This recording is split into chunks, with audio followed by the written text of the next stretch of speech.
This is the eHealth Radio Network, your source for health advice on demand. And now your host, Eric Michaels. Thanks for joining us once again here on the eHealth Radio Network. This is your host, Eric Michaels. eHealth Radio gives you the most current health information, news, and advice featuring some of the leading innovators in healthcare and wellness who are changing healthcare as we know it. For more eHealth Radio reports, we invite you to visit our main radio channel site at eHealthRadioNetwork.com. Today we're speaking with Dr. Nick Murphy, an Aussie who has founded a company called Gen Embryyomics, who will be the first to offer IVF embryo whole genome sequencing to prevent any and every genetic disease. And Dr. Murphy, thanks for joining us here today. Thank you so much for having me. Hey, certainly our pleasure, and thanks for your time. So tell us, for starters, tell us about Gen Embryyomics and where did it all come from? It's it's been quite a journey. So I did my PhD, and that was in several aspects of genome sequencing, and I moved into the IVF industry. And although the genetics in IVF it helps a lot of people, I did begin to notice some of the things that were missing. And it started to occur to me that things could be done about this, and a lot of things could be solved. A lot of these issues could be solved if you sequence the entire genome of an embryo, the same as we do for people who are interested in their health, interested in having a look at their own genetics.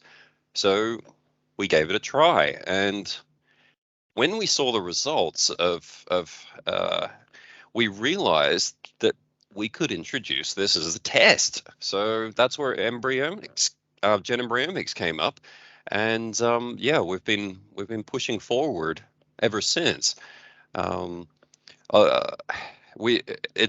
a little bit of a whole new world which we've brought to everybody. This is something which no one has ever tried to introduce as a test for people to be able to screen their embryos for veritably every single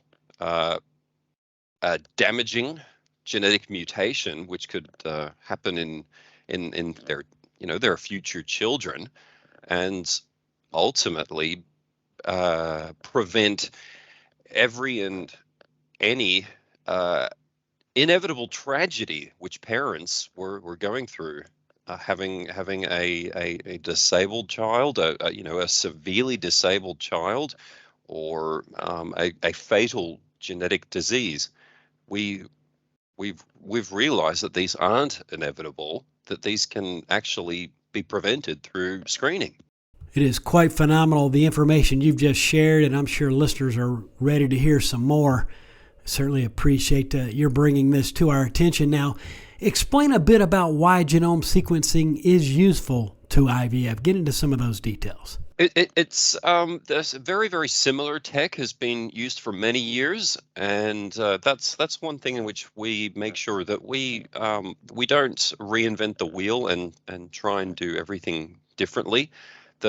Currently, I think about half of all embryos which are involved in IVF in the US are tested for their some part of their genetics, but it's extremely limited. So just the number of chromosomes are looked at, and that's to ensure that an ongoing pregnancy is resulting in these couples which are utilizing assisted fertility. But this is the next level. So genome sequencing, it's the equivalent of having I'm trying to think of a good metaphor, a Lamborghini instead of a horse and cart, or comparing a very, very old cathode ray TV to your 1080p flat screen TV. So it's similar tech.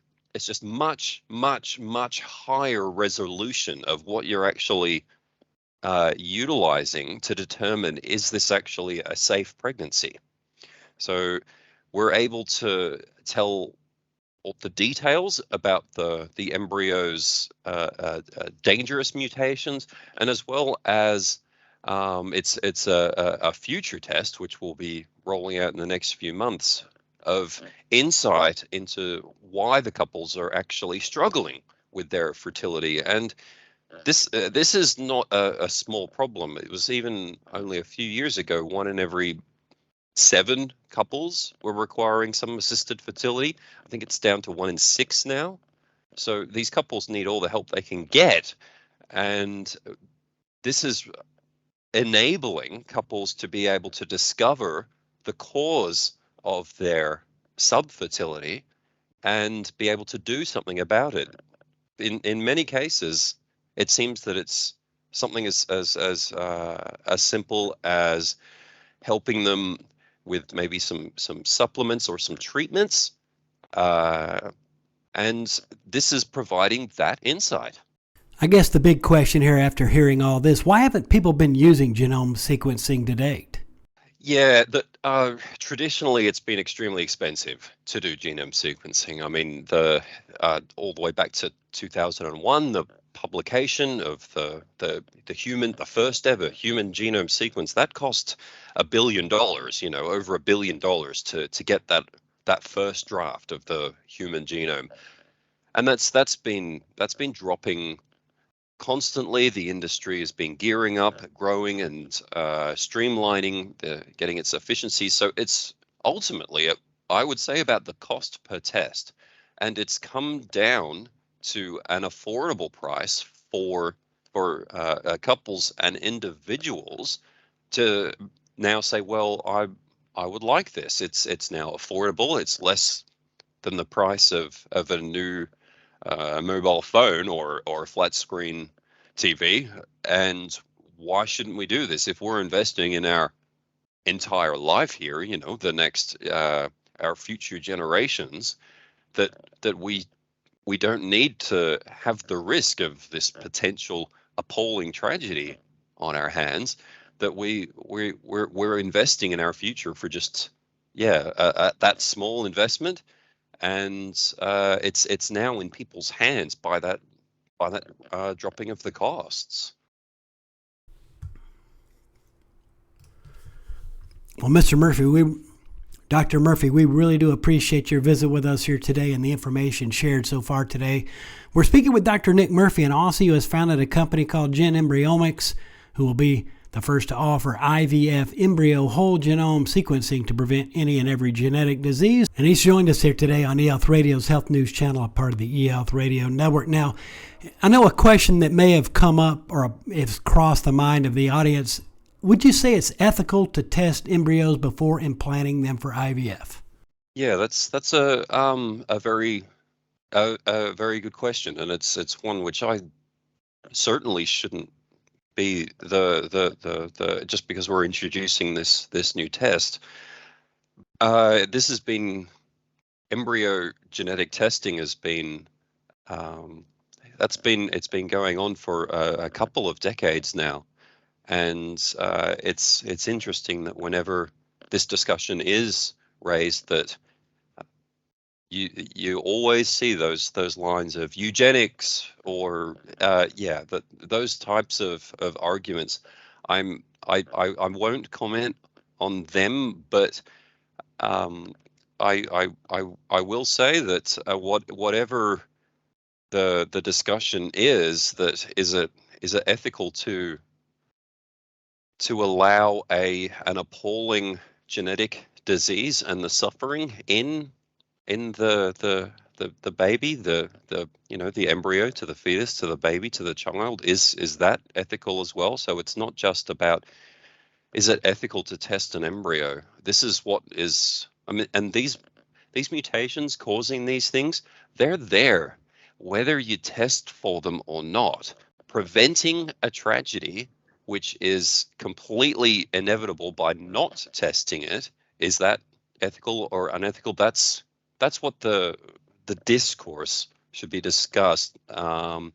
If people seek to discuss what are the ethics of testing embryos, then that needs to be a part of the discussion as well. It can't be restricted to just the question of ethical testing of embryos. prevention is certainly the key, preventing disease, preventing death. Those are huge, strong points right there. Tell us, as we look ahead, what's next for you in Gen Embryyomics? Anything we should be aware of or anything in the works? We do have a series of extremely exciting tests on the horizon. We're a relatively new company, and we've focused on this embryo whole genome sequencing. Us scientists, we're very creative people, so we've called it GenomeScreen, our test. Very, very original, screen your genome, GenomeScreen. We've got some tests which we see as being quite overdue for the industry. People want to know this information. We want to be able to deliver that information in a and that's another part of it, in a medium which they can actually interpret. There's no point having a 1,000-page report that even your most keenest geneticist would go through and would be using it as a cure for their insomnia. No, we want to make the information be interpretable by the actual couples and be able to be utilized for them for their health and their futures. If there's a range of benefits from knowing your genome sequence, and I probably should mention that is a component of our test. To test these embryos, we test the parents as well. It facilitates the most accurate calling of the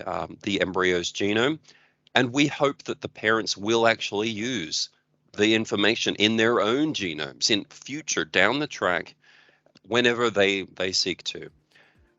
So please stay tuned. We have even more exciting, equally exciting tests coming up in the next 18 months, and we think that everyone will be as excited about them as we are.